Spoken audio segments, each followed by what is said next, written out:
Joining us now on Midnight Mania Sports is NFL media personality and fantasy football expert Marcus Grant. Marcus, thank you for taking time to call into Midnight Mania Sports.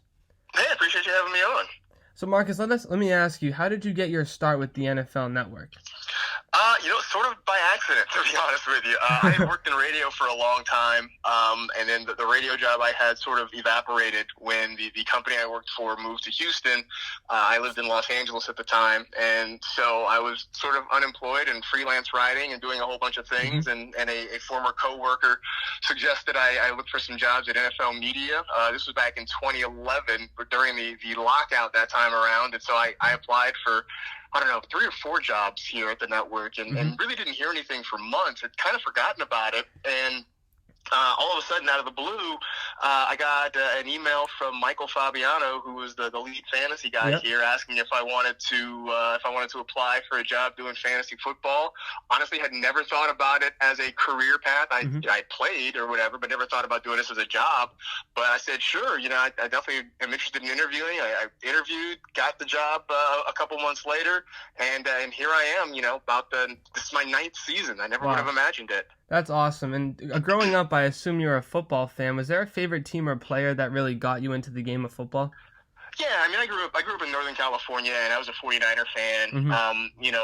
During their heyday in the 80s. I grew up with Joe Montana, Jerry Rice, Steve Young. Those guys were kind of my guys growing up. I would say if there was a favorite player, it was probably Marcus Allen.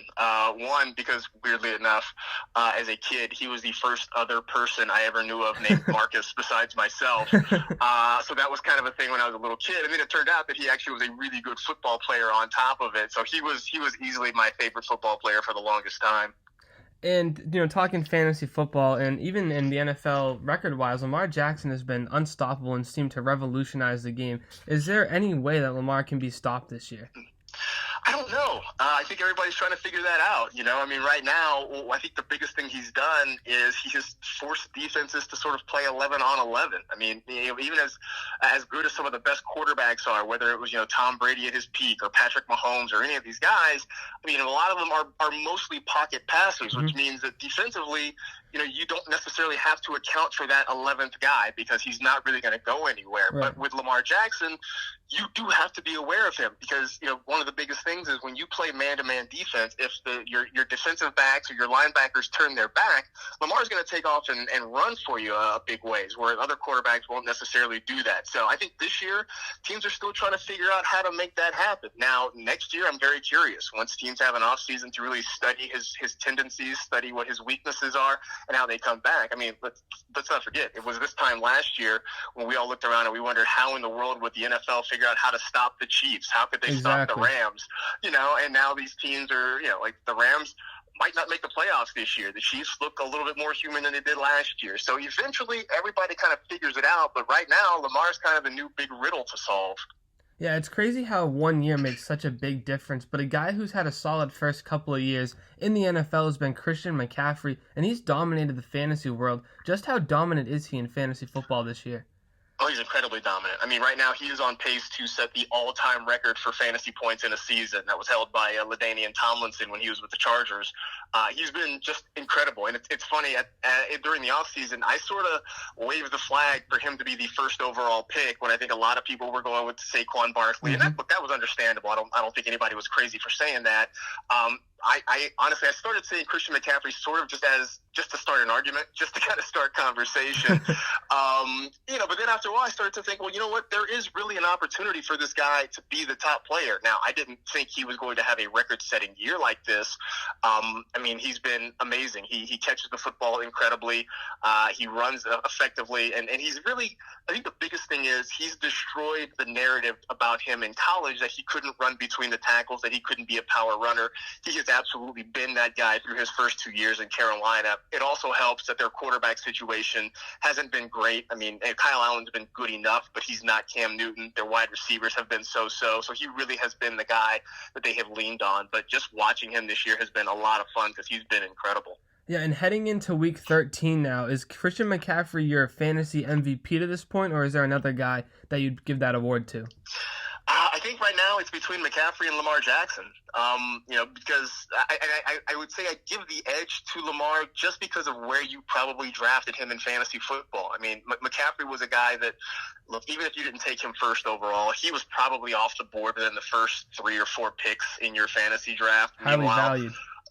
Yeah, Lamar Jackson was a guy who went off the board in double-digit rounds. He was probably a 10th, 11th round pick, depending on your league. And so for where you drafted him, and for him to be right now the number 2 scoring player overall, and, we talk about McCaffrey setting the all-time scoring record. I mean, Lamar is on pace to set the all-time quarterback record that Patrick Mahomes set last year. So for what he's given you compared to where you drafted him, that might make him my MVP.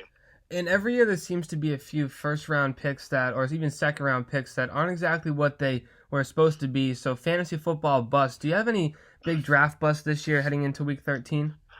Yeah, I mean, I don't know if he was a first-round pick, but Juju Smith-Schuster has been a huge one. I don't know that it's completely his fault just because, you didn't expect Ben Roethlisberger to have an injury in Week 1 that was going to take him out for the entire year, but that certainly has not worked out the way you thought it would. Todd Gurley has been a huge bust. And I think we even sort of had diminished expectations for him going into this season, but the way the Rams have used him, and especially with the Rams offense really just falling apart at the seams over the last few weeks, has really just submarined his value altogether. So that's a couple right there. I think, I would have said DeAndre Hopkins a few weeks ago, but I think he's turned things around. He's really started to pick things up. So I would probably put Juju and Gurley as my top 2. Yeah, they both have had a not ideal start to the first 13 weeks of the regular season, and for many fantasy owners, a little bit late to turn things around heading into the playoffs. Is there a player you're looking for to make a late improvement heading into the playoffs that owners can count on the last few weeks? It's going to be interesting, I think, to watch. I don't know about a huge improvement, but Phillip Lindsay with that Denver Broncos running game. I mean, they are very run heavy because their quarterback situation has been bad. So I expect that he's going to pick some things up, especially down the stretch, and do well. I've been interested in Deebo Samuel there with the San Francisco 49ers. As everybody's talked about how good their defense is, but offensively they're starting to find some things. And we were always looking for a Niners wide receiver to pick it up and kind of become the guy. We thought before the season maybe it would be Dante Pettis. That hasn't happened. Emmanuel Sanders has been a nice add, but Deebo Samuel has really stepped his game up and kind of become a guy that, he's still out there on some waiver wires in some leagues. And if not, he is worth plugging into your lineup just because he and Jimmy Garoppolo seem to have become quite comfortable with one another. Yeah, they have, and then it's helped the Niners really have a great season between Deebo Samuel, the addition of Emmanuel Sanders, and with the NFL playoffs just a couple weeks away, do you have a little bit early Super Bowl prediction? You know what? If we were picking it right now, I would say I like the Ravens in the AFC. And I know that the Patriots right now are still they're still the team to beat until they have been beaten. But the Ravens did it once. I think they can do it again. On the other side, I still like the Saints overall, and I say this as a 49er fan who is thrilled with how they have played this year, but I still think the Saints are probably a more complete team right now, and especially if you have to go to New Orleans to play a playoff game. I mean, if you're the Niners, you need that home field advantage because if you've got to go into the Dome to play a playoff game, it is incredibly difficult to win down there. So right now, I'd probably say the Ravens and the Saints. Well, it's going to be an exciting last couple weeks of the NFL. We'll like to see how that shapes out. Marcus, we'd like to thank you to take time out of your day to calling into the show, and best of luck with the fantasy football team the rest of the year. Hey, I appreciate it. Thanks for giving me a call. Thank you very much, Marcus.